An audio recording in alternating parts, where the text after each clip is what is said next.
नमस्कार, welcome to Omraj classes. 11th Feb के current affair में आप सभी का स्वागत है।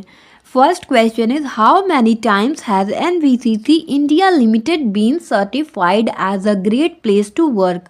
एनबीसीसी इंडिया लिमिटेड को कितनी बार ग्रेट प्लेस टू वर्क के रूप में प्रमाणित किया गया है? First option 3 times, second option 4 times, third option 5 times, fourth option 6 times. Right answer हमारा हो जाएगा 5 टाइम्स। एनबीसीसी इंडिया लिमिटेड को 5वीं बार ग्रेट प्लेस टू वर्क के रूप में प्रमाणित किया गया और ये सर्टिफिकेशन किसके द्वारा अवार्ड किया गया है? Great place to work institute India के द्वारा किया गया है। And this recognition highlights NBCC's dedication to creating a positive and productive work environment. NBCC participated in an organizational assessment survey by the institute, and survey result will help NBCC further improve its workplace practices, right? तो NBCC India limited है, इसका पहले नाम किस नाम से जाना जाता था? नेशनल बिल्डिंग कंस्ट्रक्शन कॉरपोरेशन नाम से। और ये क्या है? पब्लिक सेक्टर अंडरटेकिंग है, PSU है। और ये कंपनी किसके अंदर काम करती है? कौन से मिनिस्ट्री के अंदर? Ministry of housing and urban affairs, government of India, right. Next question, Anora won the best film award at which 2 major award ceremonies. तो अनोरा ने किन 2 प्रमुख पुरस्कार समारोह में सर्वश्रेष्ठ फिल्म का पुरस्कार जीता है? First option Oscar and golden globe, second option BAFTA and Cannes film festival, third option DG and PGA and fourth option Sundance and Berlin film festival. तुम्हारा राइट आंसर हो जाएगा DGA एंड PGA। DGA का full form director guild of America award and PGA award means producer guild of America award, right. तो Anora movie है, उसको किसने direct किया है? सीन बेकर ने किया है और इस फिल्म को बेस्ट फिल्म अवार्ड मिला है कहाँ पर? DGA एंड PGA अवार्ड्स में। तो Anora is also considered a strong contender for the upcoming Oscar. तो ऑस्कर के लिए स्ट्रॉन्ग कंटेंडर मानी जा रही है Anora movie, right. And the film has also received the top US critics prize. तो फिल्म को सर्वश्रेष्ठ अमेरिकी क्रिटिक्स पुरस्कार भी मिला है। Next question, consider the following statements. First statement is India semiconductor market is expected to reach $103 billion by 2030। Bharat का सेमीकंडक्टर बाजार 2030 तक $103 अरब तक पहुंचने का अनुमान है।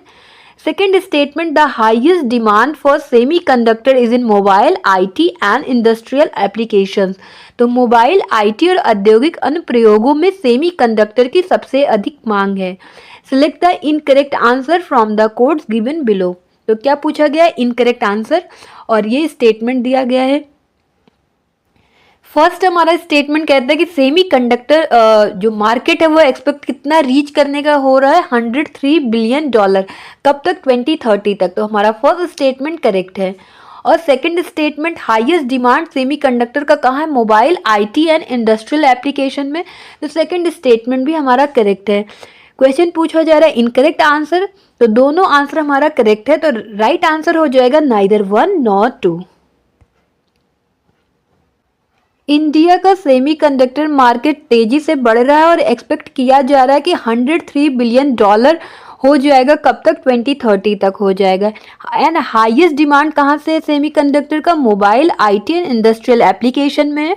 और ये रेवेन्यू का कितने % कंट्रीब्यूट करता है? 70%। And government is promoting production linked through initiative such as PLI, production linked incentive scheme, investment in research and development and working together with the industry, right?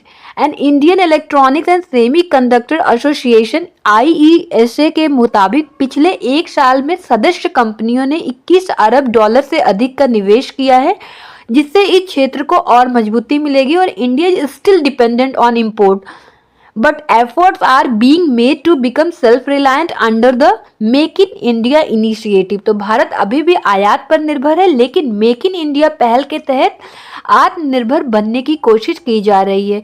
And 5 major project है approve कर दिया गया है किसके तहत? Semiconductor mission के तहत। India का सेमीकंडक्टर मिशन जो है उसके तहत 5 मेजर प्रोजेक्ट को अप्रूव कर दिया गया है। वो 5 प्रोजेक्ट कौन है? माइक्रॉन, टाटा इलेक्ट्रॉनिक्स के 2 प्रोजेक्ट हैं, सीजी पावर एंड केन्स, ये प्रोजेक्ट इसमें शामिल है, राइट। Next question, consider the following statements regarding the international energy festival 2025। तो the international energy festival 2025 was organised by the energy management centre Kerala. अंतर्राष्ट्रीय ऊर्जा महोत्सव 2025 का आयोजन ऊर्जा प्रबंधन केंद्र केरल ईएमसी ने किया। Second statement, the closing ceremony of the international energy festival 2025 was inaugurated by EMC founder director VK Damodaran. तो अंतर्राष्ट्रीय ऊर्जा महोत्सव 2025 के समापन समारोह का उद्घाटन ईएमसी संस्थापक निदेशक बीके दामोदरन ने किया। Select the correct answer from the codes given below. First option neither 1 nor 2, second option both 1 and 2, and third option only 1, fourth option only 2। तो हमारा राइट आंसर क्या हो जाएगा? फर्स्ट ऑर्गेनाइज कहाँ किया गया? एनर्जी मैनेजमेंट सेंटर के द्वारा किया गया। कहाँ पर? केरला में किया गया। तो फर्स्ट स्टेटमेंट हमारा करेक्ट है। और क्लोजिंग सेरेमनी का इनॉग्रेशन किसने किया? EMC founder director BK Damodaran ने। तो हमारा सेकंड स्टेटमेंट भी करेक्ट है। तो राइट आंसर क्या पूछा जा रहा है? Select correct answer. तो राइट आंसर हो जाएगा both 1 and 2, right. International energy festival of Kerala का ये कौन सा एडिशन है? सेकेंड एडिशन है। कब से कब तक हुआ? 7 to 9 फेब के बीच में हुआ। ये 3 डे इवेंट था और फर्स्ट एडिशन भी 7th, 8th, 9th फेब को ही हुआ था। एंड लोकेशन इसका क्या है? केरला पुलिस ग्राउंड थकॉड में किया गया। और इनॉग्रेशन किसने किया? ओपनिंग सेरेमनी में इलेक्ट्रिसिटी मिनिस्टर के कृष्णाकुट्टी ने किया। एंड क्लोजिंग सेरेमनी में इनॉग्रेशन बीके दामोदरन के द्वारा किया गया। एंड बीके दामोदरन जी ने एम्फेसाइज किया कि जो क्लाइमेट चेंजेस है उसके चैलेंजेस से छात्रों को कैसे तैयार करने के लिए जागरूकता बढ़ाने की बात कही गई उनके द्वारा। To raise awareness among student to prepare them for the challenges of climate change. और होस्ट किसके द्वारा किया गया? एनर्जी मैनेजमेंट सेंटर केरला के द्वारा किया गया। और इस ईयर IEF के means international energy festival of Kerala जो है का थीम क्या है? डीकार्बनाइजिंग केरला। और यहाँ पे कौन से इवेंट करवाए गए इस फेस्टिवल के दौरान? टेक्निकल सेशंस हुए, पैनल डिस्कशन हुआ, ट्रेनिंग प्रोग्राम्स हुए, and Kerala student energy Congress हुआ, एंड कंपटीशन हुए, स्टूडेंट्स एंड एग्जीबिशन भी लगाए गए, right. Next question, recently Sam Nujoma has passed away at the age of 95. He is known as the founding father of which country? हाल ही में Sam नजोमा का 95 वर्ष की आयु में निधन हो गया। उन्हें किस देश के संस्थापक पिता के रूप में जाना जाता है? First option Zimbabwe, second option south Africa, third option Namibia, and fourth option Kenya. हमारा राइट आंसर हो जाएगा नामीबिया। और ये है Sam नजोमा। Namibia founding father and the first president Sam Nujoma has passed away at the age of 95। और ये news किसके द्वारा दी गई? नामीबिया के करंट प्रेसिडेंट नंगोला ममुम्बा के द्वारा दिया गया। और सैम नजूमा का जन्म कहाँ हुआ था? इटुंडा विलेज में हुआ था।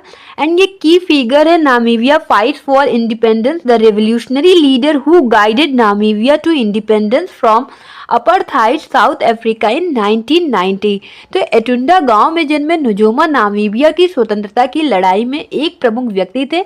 वे क्रांतिकारी नेता थे जिन्होंने 1990 में रंग भेदी दक्षिण अफ्रीका से नामीबिया को स्वतंत्रता दिलाई थी। मीन्स नामीबिया किसके अंडर में था? साउथ अफ्रीका के अंडर में था, जिससे स्वतंत्रता किसने दिलाई? सैम नजूमा जी ने दिलाई। And he served as the nation's first president from 1990 to 2005 and was a founding member of South West Africa people's organisation.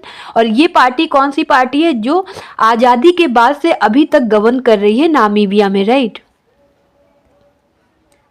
Next question, consider the following statement. First statement is the third Kashi Tamil Sangamam will be held starting from Feb 15, 2025. तीसरा Kashi Tamil Sangamam 15 Feb 2025 से आयोजित किया जाएगा।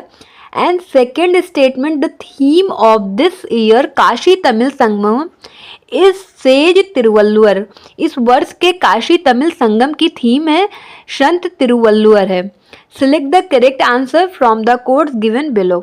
First option neither one not two, second both one and two, and third only one, fourth only two. तो right answer हमारा क्या हो जाएगा? फर्स्ट थर्ड काशी तमिल संगमम कब हेल्ड होगा, कब से स्टार्ट होगा? 15 फैब से। तो हमारा फर्स्ट स्टेटमेंट करेक्ट है। सेकंड थीम क्या है? काशी तमिल संगमम की सेज तिरुवल्लुवर। तो सेज तिरुवल्लुवर नहीं है, संत अगस्त्यस है, सेज ऑगस्टस। तो हमारा राइट आंसर क्या हो जाएगा? तो सेकंड स्टेटमेंट हमारा रॉन्ग है। तो राइट आंसर हमारा क्या हो जाएगा? Only one. तो थर्ड काशी तमिल संगमम है जो, ये इसका कौन सा एडिशन है? मीन्स पता ही चल रहा है थर्ड एडिशन है। और कब से स्टार्ट हो रहा है? 15 फैब से स्टार्ट हो रहा है। और इस बार की थीम जो है सेज अगस्त्यार है, means Sant अगस्त्यस। And participants will visit, कहाँ कहाँ घूमेंगे, विजिट कहाँ कहाँ करेंगे? महाकुंभ एंड राम मंदिर इन अयोध्या एंड वाकाथॉन चेन्नई में ऑर्गेनाइज किया किसके द्वारा? Central institute of classical Tamil and शास्त्र डीम्ड यूनिवर्सिटी के द्वारा किया गया। And approximately 1000 delegates from Tamil Nadu will participate, right? This year, the central government had decided to bring around 1000 delegates from Tamil Nadu under 5 categories, namely students, teachers, writers, farmers, artisans under the Vishwakarma categories. तो professional, small entrepreneurs, self help group, women, Mudra loan beneficiaries, innovators and researchers to the Kashi Tamil Sangamam. और इनका first group कब आएगा? 13 Feb को आएगा, right? Next question, which book was released during the Indian navy chief conclave? कौन सी पुस्तक सम्मेलन के दौरान विमोचित की गई? First option Indian naval warship, second option naval strategies, and third option legacy of leadership naval chiefs through times, and fourth option maritime security in India. Right answer हमारा हो जाएगा legacy of leadership naval chief through time. तो ये book है legacy of leadership naval chief through times. कहाँ पर release किया गया? चीफ कॉन्क्लेव 2025 में किया गया। तो इंडियन नेवी चीफ कॉन्क्लेव 2025 कब हुआ? 8th एंड 9th फैब को हुआ। कहाँ पर हुआ? नेवल हेडक्वार्टर न्यू दिल्ली में हुआ। और इसका मेन ऑब्जेक्टिव क्या है? Gain from the experience and knowledge of former chiefs and update on the latest development and policy initiatives, right? तो पूर्व प्रमुखों के अनुभव और ज्ञान से लाभ उठाना और नौसेना की नवीनतम प्रगति और नीतियों की जानकारी देना इस कॉन्क्लेव का मेन उद्देश्य है। एंड ऑपरेशनल अपडेट प्रेजेंट किया गया यहाँ पर, और डिस्कशन हुआ पॉलिसी इनिशिएटिव पर, technological material and operational logistic advancement पर, और मंथन सेशन भी कंडक्ट किया गया। और बुक रिलीज की गई, कौन सा बुक का नाम है? Legacy of leadership naval chief through times, right? Next question, consider the following statement. First statement is Defense Minister Rajnath Singh will inaugurate Invest Karnataka 2025 on Feb 18. Invest Karnataka 2025 का उद्घाटन रक्षा मंत्री राजनाथ सिंह 18 फरवरी को करेंगे। Second statement, among the industrial parks to be set up in Karnataka, the solar cell manufacturing plant and food park will be set up in Vijaypura. तो कर्नाटक में स्थापित किए जाने वाले औद्योगिक पार्कों में से विजयपुरा में सोलर सेल मैन्युफैक्चरिंग प्लांट और फूड पार्क स्थापित किया जाएगा। Select the correct answer from the codes given below. First option neither one nor two, second option both 1 and 2, and third option only 1, fourth option only 2। तो first defence minister Rajnath Singh कब inaugurate करेंगे invest Karnataka 2025 को? 18 fab को नहीं करेंगे, 11 Feb को करेंगे। हमारा फर्स्ट स्टेटमेंट रॉन्ग हो गया। सेकंड स्टेटमेंट, विजयपुरा में इस्टेब्लिश किया जाएगा, सेटअप किया जाएगा solar cell manufacturing plant and food park. तो ये हमारा सेकंड स्टेटमेंट करेक्ट है। तो राइट आंसर क्या हो जाएगा? ओनली 2, क्योंकि करेक्ट आंसर पूछा गया है। तो इन्वेस्ट कर्नाटका 2025 में रक्षा मंत्री राजनाथ सिंह 11 फैब को global investors meet invest Karnataka 2025 का उद्घाटन करेंगे। और ये जो आयोजन है कब से कब तक चलेगा? 11 to 14 फैब तक चलेगा। और इसका मेन एम क्या है? कर्नाटका में बड़े पैमाने पर निवेश और औद्योगिक विकास को, जो इंडस्ट्रियल डेवलपमेंट है, उसको बढ़ावा देना एंड कर्नाटक के उद्योग मंत्री एमबी पाटिल ने बताया कि इस आयोजन के दौरान 10 लाख करोड़ से 10 लाख करोड़ रुपए के निवेश प्रस्ताव मिलने की उम्मीद है, जिससे कम से कम 70% निवेश को साकार करने का लक्ष्य रखा गया है। एंड इस सम्मेलन के दौरान विभिन्न उद्योगों के लिए नए औद्योगिक पार्कों की स्थापना की जाएगी। इसमें कोलार जिले के श्रीनिवासपुरा में एडवांस फार्मा पार्क और विजयपुरा में solar cell manufacturing plant and food park और चित्रदुर्ग में ड्रोन पार्क, जंगमड़कोटे में डीप टेक पार्क, हनुमंतपुर में दाबासपेट के पास में मेगा लॉजिस्टिक पार्क और चिकबल्लापुर व धारवाड़ में इलेक्ट्रिक वाहन क्लस्टर शामिल है, राइट। और इसके अलावा हुबली एयरपोर्ट के पास 200 एकड़ में एक स्टार्टअप पार्क विकसित किया जाएगा, जहां 400 से अधिक स्टार्टअप्स को जगह मिलेगी। और विजयपुरा के तितादी गुंडी में 1200 एकड़ में सोलर सेल मैन्युफैक्चरिंग और एग्रोटेक पार्क स्थापित किया जाएगा। और इस आयोजन की जो शुरुआत है कर्नाटक के राज्यपाल थावरचंद गहलोत करेंगे, जबकि मुख्यमंत्री सिद्धारमैया जो है 11 फरवरी को शाम 4 बजे उद्घाटन सत्र की अध्यक्षता करेंगे, मीन्स आज करेंगे। और लोकसभा में विपक्ष के जो नेता है राहुल गांधी इस अवसर पर सिंगल विंडो सिस्टम की शुरुआत करेंगे, जिससे जो इन्वेस्टर्स हैं उनको आवश्यक अनुमतियां और सुविधाएं एक ही प्लेटफॉर्म पर प्रोवाइड हो सके। और इस कार्यक्रम में वित्त मंत्री निर्मला सीतारमण, वाणिज्य मंत्री पीयूष गोयल, आईटी मंत्री अश्विनी वैष्णव और कोयला मंत्री प्रहलाद जोशी और एचडी कुमारस्वामी, शोभा करंदलाजे और सोमन्ना जैसे कई केंद्रीय मंत्री भी शामिल होंगे। और इसके अलावा कांग्रेस अध्यक्ष मल्लिकार्जुन खड़गे समापन समारोह में भाग लेंगे। और इस आयोजन में 60 से अधिक स्टार्टअप्स और प्रमुख उद्योगपति अपने नए इनोवेशन और तकनीक का प्रदर्शन करेंगे, राइट। और इनमें autonomous system, carbon nanotube, मानव रहित वाहन और अत्याधुनिक रोबोटिक्स जैसे टेक्निक शामिल रहेंगे। और इस कार्यक्रम में 19 देशों के निवेशक भाग लेंगे, जिनके लिए 9 विशिष्ट पवेलियन बनाए गए हैं। और इस दौरान 10 से अधिक सत्रों में सस्टेनेबल इकोनॉमिक ग्रोथ और कर्नाटक के ग्लोबल सप्लाई चेन में भूमिका, नवीकरणीय ऊर्जा और हेल्थ केयर जैसे विषयों पर डिस्कशन होगा। और इस बार इन्वेस्ट कर्नाटका 2025 में विभिन्न श्रेणियों में उद्योगों, छोटे और मध्यम उद्यमी और नवाचार करने वाले स्टार्टअप्स को सम्मानित किया जाएगा। और 12 फरवरी को इन्वेस्ट कर्नाटक अवार्ड्स में 14 बेहतरीन उद्योगों को सम्मानित किया जाएगा। सनराइज सेक्टर अवार्ड्स को एरोस्पेस और डिफेंस और इलेक्ट्रिक वाहन, ईवी, बायोटेक और लाइफ साइंसेस में बेहतरीन प्रदर्शन करने वाली कंपनियों को दिया जाएगा। एंड 13 फरवरी को एसएमई अवार्ड के तहत 35 छोटे और मध्यम उद्योगों को नवाचार और रोजगार सृजन में योगदान के लिए सम्मानित किया जाएगा। और इसके अलावा बात करें तो सबसे बड़े एक मुश्त निवेश और वैश्विक अनुसंधान विकास मीन्स रिसर्च एंड डेवलपमेंट में अग्रणी कंपनियों को भी विशेष पुरस्कार दिए जाएंगे। और बेंच राइज स्टार्टअप अवार्ड के तहत कुल 2.5 करोड़ रुपीस के पुरस्कार दिए जाएंगे, जिसमें से पहले स्थान को 41 लाख रुपीस एंड दूसरे स्थान को 25 लाख रुपए और तीसरे स्थान को 16.5 लाख रुपीस मिलेंगे, राइट। एंड कर्नाटक के उद्योग मंत्री एमपी पाटिल ने बताया कि इस बार इन्वेस्ट कर्नाटका 2025 का आयोजन जो है अब तक का सबसे बड़ा निवेश सम्मेलन बनने जा रहा है, जिसमें निवेश, औद्योगिक विकास और नवाचार पर विशेष जोर दिया जाएगा, right. Next question, who won the Mulraj Gokuldas trophy recently? हाल ही में मुलराज गोकुलदास ट्रॉफी किसने जीती है? First option Christopher, second option Christophany and third option Christopher Robin and fourth option none of these. So right answer हमारा हो जाएगा क्रिस्टोफनी। तो क्रिस्टोफनी किसी व्यक्ति का नाम नहीं है, 5 ईयर ओल्ड मेयर है जिसने क्या जीत लिया है? मूलराज गोकुलदास ट्रॉफी। और इनके ट्रेनर कौन है? इम्तियाज सेठ। और सवारी किसने की? नीरज रावल ने की। और विनर के ओनर कौन है? Mister C Aryama Sundaram, right. Next question, Dimuth Karunaratne who recently retired from international cricket represented which country? Dimuth Karunaratne जिन्होंने हाल ही में अंतर्राष्ट्रीय क्रिकेट से संन्यास लिया है, किस देश का प्रतिनिधित्व करते थे? First option India, second option Sri Lanka, third option Australia, fourth option Pakistan. हमारा राइट आंसर हो जाएगा Sri Lanka. Farmer Sri Lankan captain and opener Dimuth Karunaratne ने रिटायरमेंट की घोषणा कर दी है। 100 टेस्ट खेलने के बाद इनका लास्ट टेस्ट ऑस्ट्रेलिया के साथ था। कहां पर? गाले में 9 फरवरी के दिन। और इन्होंने स्कोर किया 7,222 test runs with a career best of 244।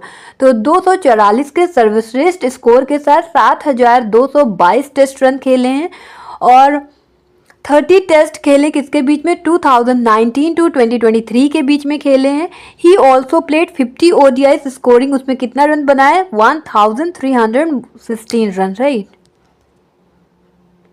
तो श्रीलंका को आज़ादी कब मिली, 4 फरवरी 1948 को मिली और ये रिपब्लिक कब बना, 22 में 1972 को।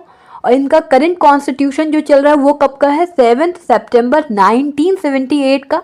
कैपिटल क्या है, यहाँ पर 2 कैपिटल है, एक लेजिस्लेटिव कैपिटल और दूसरा एग्जीक्यूटिव एंड जुडिशियल कैपिटल, दोनों अलग अलग है। तो लेजिस्लेटिव कैपिटल जो है वो श्री जयवर्धनेपुरी कोट्टे है and executive and judicial capital Colombo है। लार्जेस्ट सिटी की बात करें तो वो भी कोलंबो है। और करेंसी क्या है श्रीलंका की, श्रीलंकन रुपी है। प्रेसिडेंट का बात करें तो अनुराग कुमार दिशानायके हैं, प्राइम मिनिस्टर हरनी अमरशौरिया हैं और चीफ जस्टिस कौन है, मुर्दो फर्नांडो हैं। और ये श्रीलंका का फ्लैग है और ये श्रीलंका का एम्ब्लेम है। और ग्लोब में श्रीलंका कहाँ है, यहाँ पर है। अब बात कर लेते हैं परीक्षा पे चर्चा पे। आखिर परीक्षा से हर कोई डरता है, तो इसी के स्ट्रेस को दूर करने के लिए 2018 से प्राइम मिनिस्टर नरेंद्र मोदी जी के द्वारा परीक्षा पे चर्चा ऑर्गेनाइज किया जाता है और 2025 में ये इसका कौन सा एडिशन है, 8th एडिशन है। वर्ड बुक फेयर समाप्त हो चुका है, कब से कब तक था, 1 to 9 फरवरी तक था। कहाँ पर, भारत मंडपम में था, जिसमें 1000+ एग्जीबिटर्स आए, 1.8+ मिलियन विजिटर्स आए एंड 2000+ स्टॉल्स लगे एंड 40 कंट्रीज ने यहाँ पे पार्टिसिपेट किया एंड 600+ इवेंट भी ऑर्गेनाइज किया गया यहाँ पर वर्ड बुक फेयर में। अब बारी आ गई क्वेश्चन आपका कंसंट्रेशन चेक करने का, कितना रहा वीडियो सुनने के दौरान। क्वेश्चन है, how many major project have been approved under the India semiconductor mission. India semiconductor mission के तहत कितनी प्रमुख परियोजनाओं को मंजूरी दी गई है। First option 3, second option 4, third option 5 and fourth option 6। Right answer क्या होगा आपको कमेंट बॉक्स में करना है। और आज के लिए बस इतना ही, मिलते हैं फिर किसी न्यू सेशन में, तब तक के लिए बाय बाय, थैंक यू, जय हिंद।